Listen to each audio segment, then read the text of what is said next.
চেহারাটা চুলের মতো কালা আছে না? এখন সাপ দেখাবো, রাস্তা দিয়ে চলে যাবো। অনেকে সাপ দেখতে চাইছে। আচ্ছা সাপটা দেখাই, বাচ্চাগুলো একটু বসে বসে শোনা। কোনো ভয় নেই বাপ, একটু বসে তোরা হলে দেশের ভবিষ্যৎ। আচ্ছা আপনারা কি সাপ দিকে ভয় পান না? না না, এর মাথাটা বাইর করবো। সবাই মিলে ফুলটা দেখবেন। কি দেখবেন বললাম? ফুল। আচ্ছা সাপের মাথার ফুল কেউ দেখছিলেন?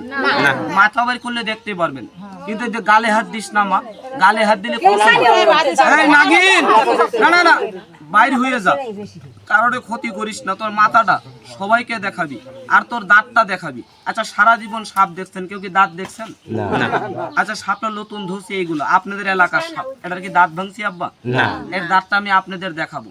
সাপ বড়, আচ্ছা দাঁত কি বড়? না, দাঁতটা ছোট। কিন্তু দাঁতটা দেখানোর আগে একটা কথা মনে পড়লো, কথাটা বললে কি রাগ করবেন? না। এই সাপটা আমি যেই জায়গায় ধরছি এর চেয়ে বেশি মানুষ হয়েছে। একটা মুরব্বী লোক মসজিদে আজান দেয়, তারে বলি আমরা মুয়াজ্জিন। আপনারা কি কোন? আমরা মুয়াজ্জিন। লোকটা আমারে থাবা দিয়ে হাত ধরছে। আমি বললাম এলাকায় সাপ ধরলে মানুষ সাপ দেখতে চায়, আর আপনি হাত ধরেন ব্যাপার কি? কো বাবারে আপনি আমার ছেলের মতো, আমি 5 ওয়াক্ত নামাজ পড়ি, কিন্তু আপনি যে সাপটা ধরলেন আমি জীবনে সাপ ধরা দেখি নাই। কিন্তু আপনারে কি কামড় দেয় না?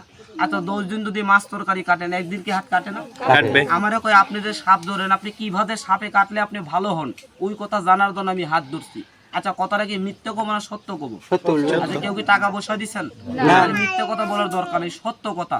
এই সাপ ধরতে যদি আমার কামড় দেয়, আমি গাছ খাই। কোন গাছ খাই? লজ্জাপতি সাদাটা খাই, যাতে 20টা না থাকে 10টা সাপ ধরলে যাতে আমি মরে না যাই। তাহলে সবাই বলে গাছের গুণ নাই। ওই মহান যুগটা কি কয় জানেন? কয় আল্লাহ আমার কোনো রোগ ব্যারাম দেয় নাই, পিছনে একটু শত্রু লাগছে, আমার নিজের ছেলেরে ক্ষতি করছে, আর বাড়িতে সাপ পোকা হতে একটা গাছ আমার এনে তোকে আমি 200 টাকা দিই, কিন্তু এটা হাতে লিছি, এটা আপনারা কি বলেন? মাটি। আচ্ছা মারা গেলে কি মাটি পাবেন না টাকা পাবেন? মাটি। এই মাটির বুকে হাত রেখে কলা মুই গ্রামে গাছটা দিছি, কিন্তু আমি টাকাটা লেই নাই।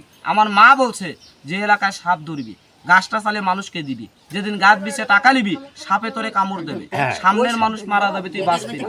তাহলে 200 টাকা বড় না মায়ের আদেশ বড়? মায়ের আদেশটা মাথায় রেখে চলি। এখানে সবাই কি মুসলমান? সবাই একটা বড় মুখ বলতো বিসমিল্লাহ। বিসমিল্লাহ। আচ্ছা এলাকায় কি মসজিদ নাই?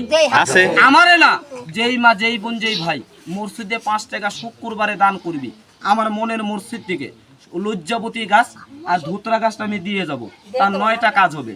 আচ্ছা মসজিদে 10 টাকা দেওয়ার মতো লোক এখানে কেউ নাই? রাগ করবেন না, এমনও মা আছে এমনও বাপ আছে এমনিতেই মসজিদে টাকা দেয়, আবার এমনও শয়তান আছে মসজিদে জুতা চুরি করে। মানুষ খারাপ নাই।